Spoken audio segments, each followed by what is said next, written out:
Hello, my name's the Big Herb. You can call me Nick, call me Herb, whatever you like. This is a very long, overdue video that I wanted to make in the beginning of the season.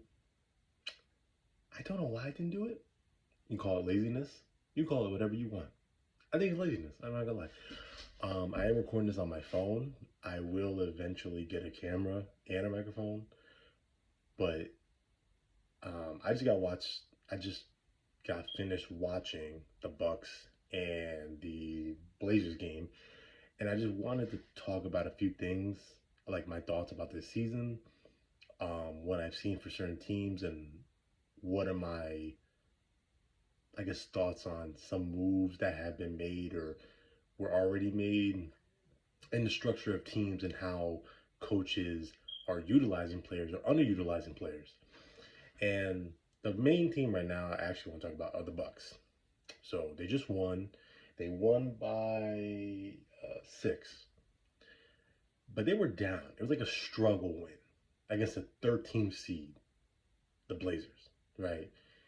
And I understand that Dame, he's one of the best point guards in the league, a top 5 guard, top 10 guard, however you see him. He's one of the better guards in the league, right? He's giving you 25 to 27 a game, about 5-ish assists, not that many rebounds. He's a short guard. And you traded him, for him, you traded Grayson Allen, you traded Drew Holiday, and a couple other like pieces. And so you lost a lot defensively. And so obviously a lot of people, even myself in the beginning, I thought that this team was like championship. They got it. It's like Dame and Giannis is kind of like a mini Kobe with a Shaq, or excuse me, like that's just the type of thing we get because Giannis is one of the most dominant players in the league in terms of just how physical he is, how easily he gets to the rim, and all these things. And he's even expanding his game. His mid range has gotten a lot better. He's more confident shooting the three. He's not the greatest 3-point shooter. I am not saying that at all. But he can shoot. Like, he's not someone you just leave open. It's like, all right, like, he will hit some, right? You at least have to give some respect. And Dame will just Dame. But now that I'm looking at this Bucks team, I don't think, personally, I don't think that they're closer or as close to the championship again as they were when they had their old squad. Now hear me out. I get it. It might be biased. I'm a big defensive person. I love defense. I think defense separates so much from the game of basketball and how defense has changed a lot. Obviously, with rules kind of catered to the offensive guy, you kind of got to give him some space. Obviously, there's not really a lot of hand checking. There's not a lot of things you can do, but the game has changed in physicality wise. It's gotten a bit softer, and referees just kind of you go like this. You don't even go. You go like this. It's a foul. Or you go like this, foul. It's like, what can you do, right? So, but nonetheless, the Bucks were one of the better defensive teams in the previous years because they had Drew Holiday, they had what's his face, Grayson Allen, obviously Giannis, Brooke Lopez. They added Jay Crowder, who's just a good 3-and-D guy. But I still think that they were a better team before because when you have a guy like Brooke Lopez and Giannis, Brooke Lopez obviously tied with AD at 2.9 blocks, 3 blocks a game. This season, he had about like 3, 4 blocks this game alone. One of the best rim protectors in the league, right? You make his job harder when a team knows that you're your perimeter defense is so weak that now they get to attack you more, right? And if you watch this game, Shaden Sharp, Malcolm Brogdon, these guys just got to the rim. They would just layup at the layup at the layup. Like they attacked one of the new rookies. I don't really know his name because I'm not a Portland fan. I don't watch them anymore really at all. But I wanted to watch this game. It's the very first game that came on. I wanted to watch it, but I don't really know him. And Scoot, he had an okay-ish game, but these guys were just going at him. And not every play, Brook is just gonna be there. Because one, you don't want Brook to get into foul trouble. Two, sometimes Ayton or that new center that they picked up, they just kind of take him out of position. He's just not there because the new center, he could shoot threes. I heard he shot about 42% from the three-point line in the previous team he was on, not in the NBA, but I think it was somewhere outside the NBA. And Ayton can spread the floor with the mid-range. Not really a three-point shooter, but he can spread the floor. And Brook is not always going to be there. And then even in that game, Jeremy Grant took advantage of Dame being a 6'3 guard, 6'3, 6'2, posted him up a lot. And because Dame isn't as good defensively as Drew, he had to take a lot more risks with reaching in, and he got a lot of fouls. Because he didn't foul out, he wasn't close to it, but again, in this type of day and age where defense is kind of, and how referees kind of call out calls, it makes it a lot harder for a guy like Dame to play the defense that maybe he wants to, because he knows he has to take more risks. But when you have a guy like Drew, who's 6'5", yes, he averages 12. He averages 7 rebounds, though, as a guard. That's 6'5". He averages only about 5 assists. I get it. They're both the same age. I get it. Dame, offensively, as a scorer, is better. But all around, I think as a finisher, I think Drew's a bit better because he's taller and because he's able to actually, I think he has a little bit better of a post game because he's able to take on smaller guards and even bigger players, post them down, fadeaways, hook shots, jump hooks, whatever. I do think he's a bit of a better playmaker. They average around the same assists, but the way Drew's game is, I think he obviously isn't as great of a scorer, but he supplements that with creating plays and diverting the ball to other star players like he does with Tatum and Brown and even Porzingis, and running pick and roll actions and just running low post, post ups, all that stuff, kick in, whatever. I think that the Bucks lost a lot of their defensive identity, especially the perimeter defense. It's not that good. Their interior defense, don't get me wrong, their interior defense is really good. Really good. Because obviously you have Brook, you have Giannis, you have, oh my God, what's his name? Lord help me. Hold on. I got it. Oh my God, I just saw him. I just watched him.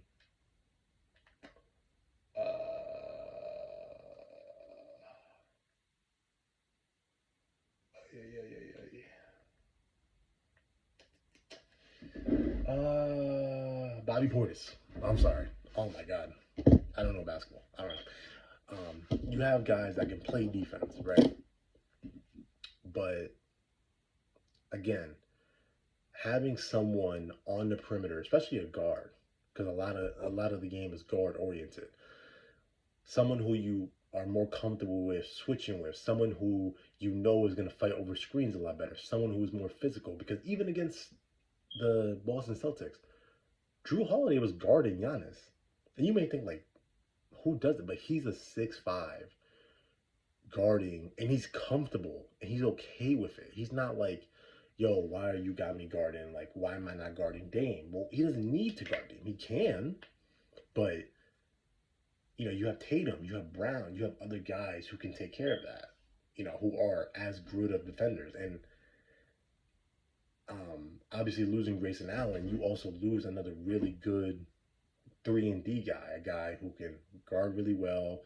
He's kind of a dirty work guy. I'm not gonna say dirty, he is dirty, but He's a guy that defends really well, a guy that shoots really well, and that he just does his job well. When you have players that just do their job well, and you create such a good chemistry, and then you take it all away, now it kind of creates like we have to start all over. And again, maybe I'm just judging too fast, but I mean, they only won by 3 against the Washington Wizards, who are not that good. Poole hasn't been playing as good as we thought he would have. Kuzma's okay. Um, they lost to the Celtics. Obviously, the Celtics were just really great defensively, and the Bucks just struggled a lot with obviously, you know, getting defensive rebounds, even offensive rebounds, playing the pick and roll really badly. Porzingis got a way too many open threes and just a lot of uncomfortable switches. And so I think as fans and as people who watch the game, I think we need to look at like, okay, yes, Damian Lillard, 25 to 27 points a game, one of the best 3-point shooters, a massive threat, can pull from half, great.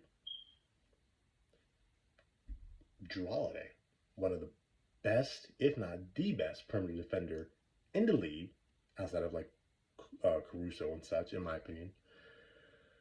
A really good playmaker, a guy who can more or less guard 1 through 4. He can guard the 5, but it's not like I'm not saying he can match up against Jokic and Joel and Vucevic and Miles Turner, but you feel confident that he can do something, right? You feel confident because he's a good defender. He's he has good hands. He's physical. He's tall. He's not like short. I mean, compared to 7 foot, he's short. But anyways, and even speaking of like even defending guards, look at the Nuggets. I think they miss Bruce Brown so much right now. And Indiana's happy. I'm not gonna lie. If I was Indiana, I'd be happy. I would. Where are they? Right here? Yeah? I don't know, but they'd be happy. Cause man, that Rockets game, oh my god. Their offense just looks so just like I saw in the second quarter because I was bouncing between the Wolves and Kings game and going back to that game, and I watched a little bit of the Pacers and Detroit game. But I was watching the Nuggets and I saw Mike Malone just call a timeout, but he looked so mad because it was Reggie Jackson, Aaron Gordon, um, and I forgot the rest of the three. Like I said, I don't really watch like I'm not really a fan of those teams. I should know them obviously, but I don't know like all the players. But he just looked so mad. Like the team was so disorganized. The offense was kind of just staggered. People didn't know where they were going, and obviously there was a lot to contribute to it. Aaron Gordon, he was 0 for 12. He played bad. Jokic played pretty good. Obviously no Jamal Murray, but like the Nuggets are not a defensive team. They're an offensive just a juggernaut. But when their offense is not going and when they face a team that is physical, that can defend, and that makes them run, it's kind of a challenge. Now, are they still the team to beat? Yes, I believe so. But I think that now a lot has changed because it is a massive downgrade from Bruce Brown to Reggie Jackson. A massive downgrade. And that is a massive loss because you lose a guy who took a big step, went from just being like a defending in the paint type of guy to a decent playmaker, a guy who can pass, and a guy who can shoot. And he shot pretty well. And he can give you about 10 to 15. He was good. Like, he was good. And they had a really good supporting cast around him, especially off the bench. But that kind of leads into my next point of how I think a lot of teams are kind of underutilizing their supporting cast and bench players, like the Lakers, because I think Jackson Hayes should be playing a lot more, if not starting, and starting at the 5. And I think Rui should come off the bench. And Christian Wood should come off the bench as the backup center.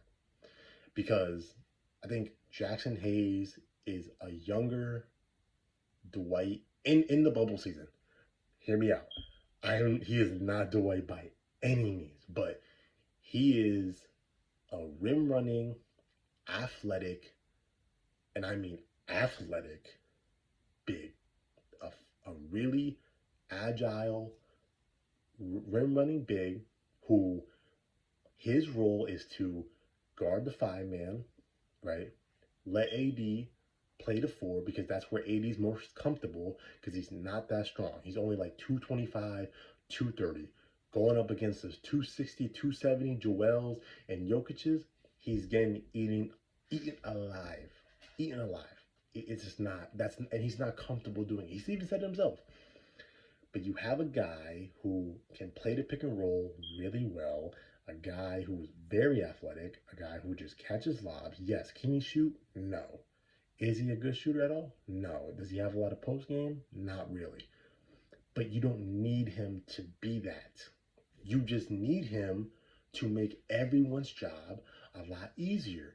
You need him to be somewhat of a bailout, and you need him to take the load off AD, especially on defense, because with AD just guarding guys on the perimeter who are 4-men, because a lot of the 4-men in this league are just shooters or just, tall small forwards like 6'9", 6'10", 6'7", 6'8" small forwards who play the 4, right? You take a lot of that pressure off him, and then you allow him to work more on offense, because also AD is a pretty decent passer. He can throw lobs. It's not like AD used to play or be a guard height. AD works on those type of things. He can make those type of passes. Not just LeBron, not just D'Lo, but AD can do those type of lobs to a Jackson Hayes.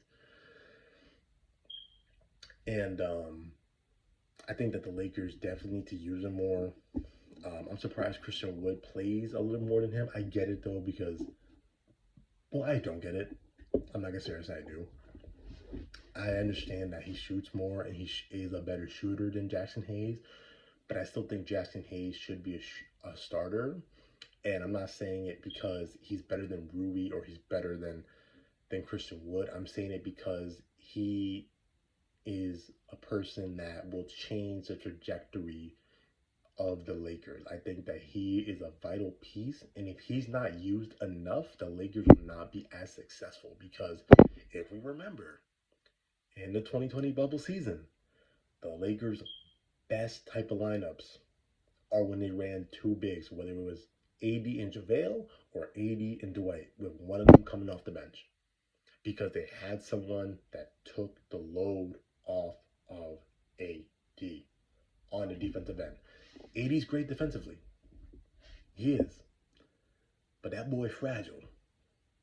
He a little fragile. Like, if I drop my TV, it's going to break.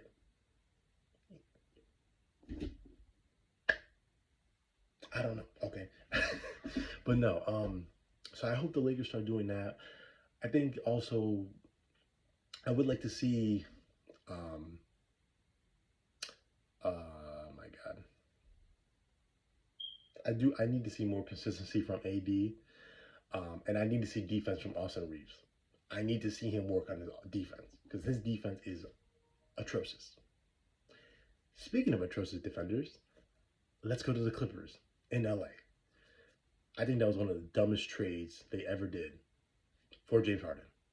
And I say this because the Clippers were one scary team when they had the role players that they had, because they all were, chemistry-wise, very strong, and just players who knew how to do their role so well and made the game simple for them. That was when they were at their best. Look at the Sixers right now, right? Once they traded James Harden, they won a 5-game winning streak, 5-6 game, right? But you may say, okay, well, now it's all, well, James Harden's not hogging the ball. No, it's not. Yes, it's that, but also you get 2 6'9", 6'10" players. and Robert Covington and in Nicholas Batum, you allow Maxey to now have the ball more and control the offense more. Obviously, Harden was a way better playmaker and a passer. He did average 20 and 10. And Maxey was obviously more of a scorer. And I still think Maxey has a lot to work on in terms of his passing. But now you give him more confidence with taking the ball and running the offense. And you even allow Tobias Harris to actually have more opportunities and more looks, because I think Tobias Harris will flourish a bit better. I mean, he's had some pretty bad games, don't get me wrong. But I think that he'll do better. Excuse me. And I think he'll have like a bit more confidence going into like further down the season, because now he knows that he'll be able to take the ball more and create more shots and create more of his offense, because now you have guys like Nicholas Batum who are just spot up rebounders, defending guys who are, he's long, he's tall, he just gives you defense, he gives you rebounding. And even with Robert Covington, a good 3-point shooter and a guy who can get down on the boards, who can switch on screens, who can play on the perimeter and a little bit in the interior and just do his job. And then it even makes Joel's job insanely better, because now Joel will have way more looks, way more opportunities, and I think that now they'll start to run more plays for Joel in the post. Obviously, they ran a good amount more. I think they ran more pick and rolls, and I still think they did run a lot of post ups for Joel with Harden. But I think that with Harden having the mindset of who he is, saying, I am the system. He's not a system player. He is the system, because that was his whole career in Houston. He was the system. 5 out, get out the way. Capella come. If not, ISO. I'm either gonna get a 3, I'm gonna get a foul, or I might miss. One or the other. That's it. And that is something that really hurt the team. And that is something that's hurting the Clippers right now, because you took away so much. You now put so much more pressure on the team, because oh no, okay, damn, I thought my video went out. You now put a lot of pressure on the team, because now you wonder, okay, who's gonna take the last shot? Who's gonna sacrifice more? Obviously, we see Russ is one of the most unselfish players, and he's really good. I don't want to hear any Russ slander, but he took a step back. He went off the bench, even though I thought Harden should have. But now it is okay. Who takes the last shot? Who do you want with the ball in the final moments? Obviously, I felt like we felt it could be Kawhi, it could be Paul George, and even maybe Russ, depending on the situation in the game. If there's foul trouble, if one of them subbed out. But now you add a whole other piece, a whole new player who has still the mindset that he is the system and believes that this team will be structured around him. Now it's like, okay, now do we give him the ball? Is he a better closer than Paul George, than Kawhi, than Russ? I mean, that's, hey. But, yeah, I don't know, man. I just think that a lot of teams are misutilizing a lot of their players. I think a lot of teams are, I think the NBA and just a lot of teams in general look more for just like offense, like scores, right? People who can score. And we've kind of drifted away of seeing the importance of a guy who, yes, maybe isn't as great of a scorer, but he's a really good defender. And he makes the team better. Also, what's going on in Orlando? Yeah, Orlando looking nice. I'm not gonna lie. They are one. I thought the Pistons. I'm serious right now. I thought the Pistons would be kind of like that Aggie matchup, right? Because I'm a big fan of Cade and Jalen and Jaden Ivey. I'm a big fan of them. I think they're going to be really good. Um, they're not as good as I thought they. I don't think they're going to be as great, but I think the best that they could do is potentially play in. That's the best I can see. The best possible outcome. I don't think they're playoff ready yet, but yo, Cole Anthony, Jalen Suggs, Isaac coming back, Wagner. Oh man, Wagner, them two. That ain't nice. Ain't nice. That team, they're looking good, and it's surprising how the league and the game is kind of like you wouldn't. I don't think none of us even expected or even talked about Orlando even being the second seed, at least right now, which is kind of insane. And being as good as they are, but they're just kind of like that Aggie matchup because man, the Celtics, man, they look like they were kind of struggling over there. um,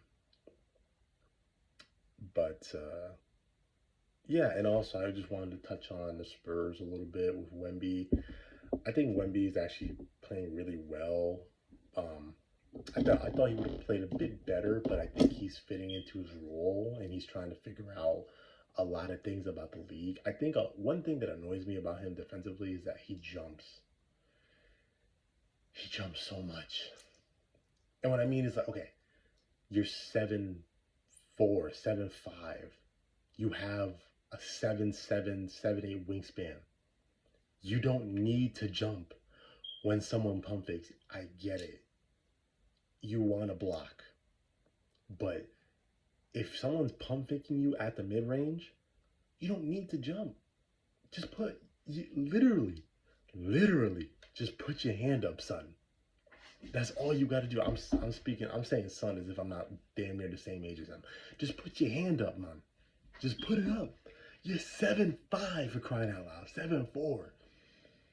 But I think he definitely needs to work on a bit more things defensively. But man, do not let that boy get in that gym.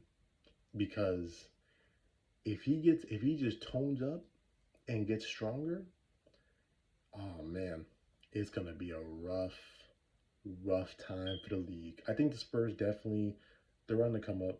They're not that good of a team as I thought they would have been. I thought Vessel and Keldon Johnson they're really good. Well, Keldon Johnson could be better. He's been playing pretty good, solid. Vessel's been playing really well. Steady Osman is playing good for them. He's a good shooter, and obviously the center that they picked up. Oh my god. It's like I'm a Spurs fan, but I don't even know what his name is. Jesus Christ. Zach Collins. He's been playing really well. It's good to see that he's playing because, injuries kind of derailed him, but he's back. But I think the Spurs, they'll be okay. They have a lot to figure out. I think they still have a lot of moves to make, a lot of players to pick up. They are the youngest team in the league, and so I think they just have a lot of development to do, and especially with Wemby. And if Wemby decides to stay, I think the Spurs can make some noise. I think they can attract some big stars. They can attract some people if they could just make the right moves. Golden State, I think it's over for them. I think this whole Golden State dynasty and everything, Clay has just not been the same. Steph is still Steph, but this team, it's just like, man, it sucks. I used to hate the Warriors because, I mean, you know, they were just kind of like that team that just like, I hated just seeing this 6'3" dude, 6'2", 6'3", just make a three and just start shimmying and showing. I used to hate it. But man, now I'm just like, damn, the Warriors are done? Like, Clay's not the same. Draymond's Draymond. He's just kind of on the other side. Steph is still Steph, which is scary. But yeah, I don't know. I feel like they're missing Jordan Poole right now. But yeah, I don't know what's going on over there. It's bad. And last but not least, I definitely want to talk about the Mavs and Luka. And Kyrie's been playing really well, like really well. I think um, that I still actually heard something on a live that I joined yesterday, and I think someone asked like, does Kyrie play better with Luca than he did with LeBron? I don't think so because I think Luca still needs to get into the comfortability of saying, okay, I will give him the ball and let him rock out. Like, because Luca has always been so used to just like kind of being the Harden of the team. Like, he has the ball, he is the offense, he is the main, like, scorer, and he's gonna be that guy. But now, since you have a guy in Kyrie who can also do that and has done that before, now I think he just needs to get through a pretty big adjustment period of deferring to him more and getting to just being very comfortable giving him the ball, not even just when he maybe misses a shot or he's having a shooting slump, just giving him the ball just because.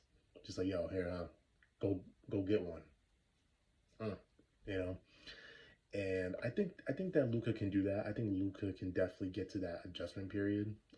And Lively, I've been saying this for so long. Lively, not even Lively, but just for the sake of argument, Lively is the person, is the type of center that Luca needed. He needed a rim running lob threat because if you really watch how much more comfortable Luca feels knowing that he has a guy who is as athletic and who creates so much attention in the paint, and knowing how great of a passer Luca is, it opens up his offense a lot more because now he can get to the paint a bit easier. He gets more shots up a lot, especially on pick and rolls because a lot of centers, the way they play, some centers, or if it is a center, a lot of them don't want to switch, especially on Luca. They just want to hedge, a hard hedge, or ice the screen. Sometimes they double, depending, just depends. But a lot of them just kind of want to, just show and go. I said just hedge hard. But Luca being as good as he is, he will get that shot off. He will get the step back. He will draw a foul or he will get that layup every single time. And it's like Lively was one massive pickup. I still think they have a lot to get through. I still think they need a couple more pieces. I still think they need a bit more defense, defensive pieces rather.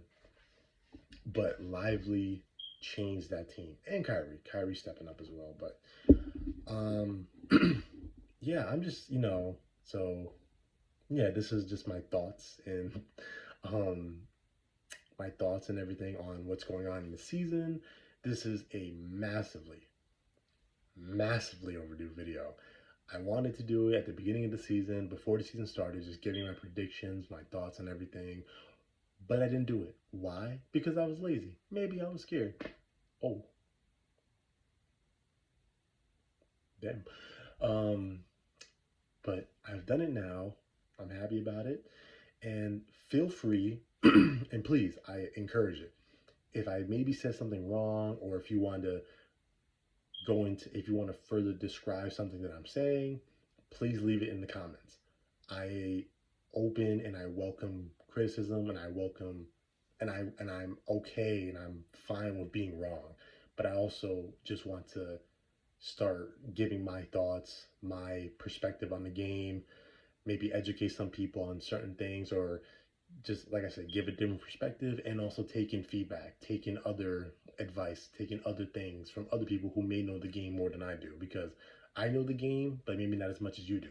So thank you for watching. Thank you for sitting through this boring. No, thank you for watching. Thank you for staying through this video. And yeah, leave your comments, thoughts down below, and I will catch y'all in another video.